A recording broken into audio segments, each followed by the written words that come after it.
দরজায় কড়া নাড়ছে ঈদুল আজহা। প্রিয়জনের সঙ্গে ঈদ উদযাপন করতে ঢাকা ছাড়তে শুরু করেছে রাজধানীবাসী। ফলে সকাল থেকেই বাস, ট্রেন ও লঞ্চে গ্রামমুখী যাত্রীদের চাপ বাড়ছে। বৃহস্পতিবার সকাল থেকেই কমলাপুর রেলওয়ে স্টেশনে যাত্রীদের ভিড় দেখা যায়। কর্মদিবস হওয়ায় পরিবারের সদস্যদের আগেই পাঠিয়ে দিচ্ছেন অনেকে। এছাড়া ছুটি শুরু হওয়ায় শিক্ষার্থীদেরও ভিড় বেড়েছে। সকালে কমলাপুর রেলওয়ে স্টেশনে দেখা যায় যাত্রীদের চাপ। ট্রেনে ঈদযাত্রার দ্বিতীয় দিনে শিডিউল বিপর্যয়ের কোনো ঘটনা ঘটেনি এখন পর্যন্ত। পারাবত এক্সপ্রেস, তিস্তা এক্সপ্রেস, মহানগর এক্সপ্রেস, সুন্দরবন এক্সপ্রেস সহ সবগুলো ট্রেনকে সময় মতো প্ল্যাটফর্ম ছাড়তে দেখা যায়।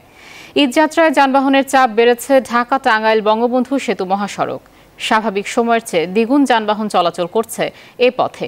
একই চিত্র ঢাকা-আরিচা মহাসড়কে।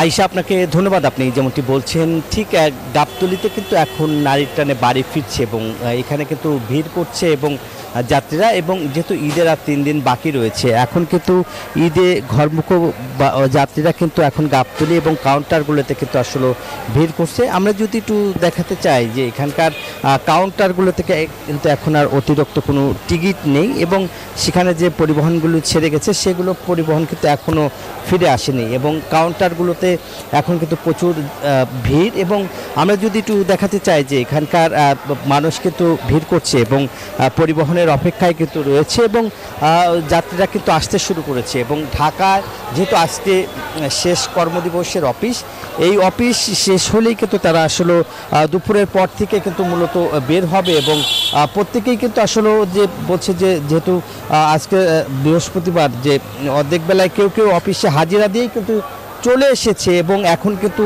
যে কাউন্টারগুলোতে আপনার যে ভিড় করছে, যেহেতু পরিবারের সাথে তারা ঈদ করতে চায় এবং ঈদে ঘরমুখ মানুষের সাথে ঈদ করার জন্য কিন্তু পরিবারের সাথে তারা মূলত ঈদ করার জন্য কিন্তু মূলত তারা সেই পরিবার নিয়ে তারা ঈদ করতে চায়, যার কারণে এখন কিন্তু কাউন্টারগুলো কিন্তু এখন পুরোপুরি ভিড় রয়েছে এবং যে যেভাবে পাচ্ছে সে সেভাবেই যাওয়ার চেষ্টা করছে। এবং আমরা দেখছি মহাসড়কে কিন্তু প্রচুর যাত্রীর চাপ রয়েছে। এই ছিল গাবতলী থেকে ঘরে ফেরা মানুষের সর্বশেষ খবর। ফিরে যাচ্ছি স্টুডিওতে আয়েশার কাছে। আয়েশা। নাজমুল, আপনাকে ধন্যবাদ।